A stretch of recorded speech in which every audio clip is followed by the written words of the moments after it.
महाभारत का युद्ध केवल ताकत का नहीं, बल्कि बुद्धि, रणनीति और बलिदान का युद्ध था।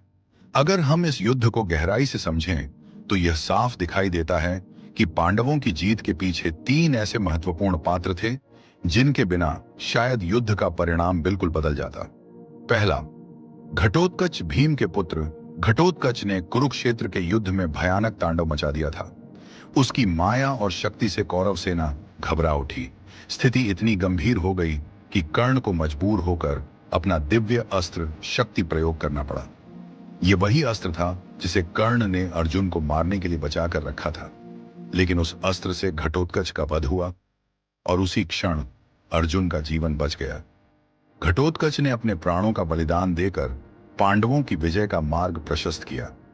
दूसरा, शिखंडी। शिखंडी की उपस्थिति पितामह भीष्म की सबसे बड़ी कमजोरी बन गई।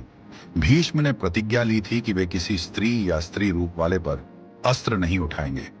जब शिखंडी उनके सामने आए तो उन्होंने अपने हथियार नीचे कर दिए। इसी अवसर का लाभ उठाकर अर्जुन ने अपने बाणों से भीष्म को धराशायी कर दिया। अगर शिखंडी न होते तो भीष्म को पराजित करना लगभग असंभव था। तीसरा, अश्वत्थामा नामक हाथी। यह घटना युद्ध की सबसे चतुर रणनीतियों में से एक थी। भीम ने एक हाथी को मारा जिसका नाम था अश्वत्थामा। इसके बाद पांडवों ने ऊंची आवाज में कहा, अश्वत्थामा मारा गया। गुरु द्रोण ने यह सुना और उन्हें लगा कि उनका पुत्र अश्वत्थामा मारा गया है। दुख और भ्रम में उन्होंने अपने अस्त्र त्याग दिए। तभी इस अवसर का लाभ उठाकर धृष्टद्युम्न ने उनका वध कर दिया। अगर यह योजना न बनाई जाती तो द्रोणाचार्य को हराना अत्यंत कठिन था। इस प्रकार घटोत्कच, शिखंडी और अश्वत्थामा नामक हाथी, ये तीनों पांडवों की जीत के छिपे हुए आधार बने।